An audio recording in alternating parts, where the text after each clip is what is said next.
So we've been listening to the Democratic whip, Steny Hoyer, on the House floor talking about the need for funding for people who were affected by Superstorm Sandy. Let's go back now to New York Congressman Peter King and talk about the GOP leadership, because as you were answering the first question, you said that Representative Cantor and other members of the GOP leadership held up their end of the bargain. One person you did not mention was Speaker Boehner. Do you blame him outright?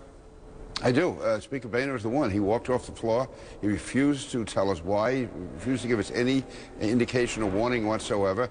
And Eric Cantor, he met with us throughout the week. He's the one who devised the strategy as to how we would bring it to the floor to make it acceptable, to let Republicans who wanted to vote against certain parts of the bill, they could do that. But the bill was going to pass with $60 billion. But listen, the bottom line is here, the Republican speaker walked off the floor without allowing a vote. And I'm just saying, these people have no problem finding New York.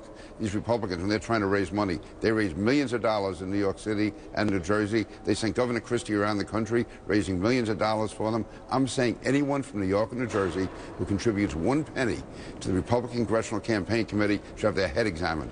I would not give 1 penny to these people based on what they did to us last night. And I say to us, I'm talking about the people in my neighborhood that I see. People are out of homes, people living in devastated homes, people without jobs, people who've lost their business, people who've lost their automobiles, their clothing, all their lifelong possessions. It's absolutely disgraceful. And now I have to go back now. This weekend I'll be telling these people why the Congress of the United States refused to give them the food and shelter that every other region of the country has gotten. I gladly voted for when it came to any other state in the country when they had a natural disaster. That is a responsibility of the federal government. And the people in my party, they wonder why they're becoming a minority party. They're writing off New York, they're writing off New Jersey. Well, they've written me off, and they're going to have a hard time getting my vote. I can tell you that. You say that they've written you off, and you say that this is even worse because you're a Republican. Is this enough to make you leave the party or switch parties? No, I'm going to do what I have to do. I'm going to be independent-minded. I'm going to, sometimes, as John Kennedy said, party loyalty demands too much. And I would, as all of us do, often you give the benefit of the doubt to your party. We are a two-party system. But I'm over that, because at the very least, you're expected to be treated fairly. Nobody wants a special favor. Nobody's looking for an earmark or a gift or anything else. But when your people are literally freezing in the winter, and they're without food, they're without shelter, and they're without clothing, and my own party refuses to help them, then why should I help the Republican Party? I will stand on the values and principles that I believe are true Republican principles, but turning your back on people who are starving and freezing is not a Republican value. Let me read you something that a fellow Republican, fellow member of the House said. This is from House Appropriations Chairman Hal Rogers of Kentucky. He said, quote, FEMA has plenty of money. There's no immediate need. He says that FEMA has enough money to last until at least late February or March anyway. What's your response to that? First of all, he doesn't know what he's talking about. And besides that, Hal Rogers has no problem coming to New York and raising money and putting money in his pocket when he wants to, raising it from New Yorkers. Secondly, the FEMA money is limited to $31,000. That's not going to rebuild businesses. That's not going to provide food and shelter. That's not going to reimburse the local governments like my county government, Nassau County. $6.5 billion they had to expend. That's the damage to Nassau County. That is not going to be paid for by FEMA.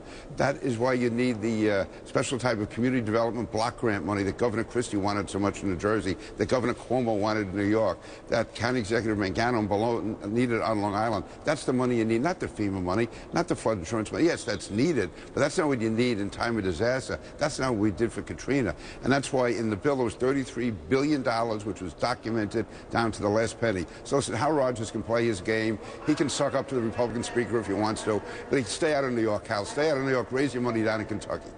Will you vote to have John Boehner as Speaker of the House for the next session? I'm going to, every vote that I cast from now on is going to be, I'm going to wait till the last minute to decide how I should vote, not because of me, but how it's going to affect my region. My obligation is to my constituents, not to any individual, not to any party. It's to my country and my constituents.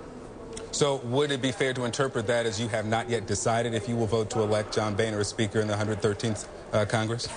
As far as I'm concerned, my world turned upside down last night. So I am right now holding every vote in abeyance.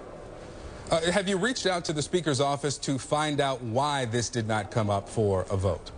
I was chasing the speaker all over the House floor last night, trying to talk to him and his staff, and he kept telling me, wait till the vote's over, wait till the fiscal cliff vote is over, everything will be taken care of. And then he was gone. And he refused to meet with us. He actually yelled at Congressman Lobiana, said, I'm not meeting with you people. So he wouldn't tell us why. He just decided to sneak off in the dark of night. He yelled you saying that he yelled at a fellow congressman saying, I'm not going to speak with you people. Right, absolutely. What would you say to the people who are sitting at home or sitting at some place they are now calling home because they lost their homes? What would you tell them about the House body and about your party, the party that you've been a member of for many, many years, and how they have been, I guess, let down, in your view, this session?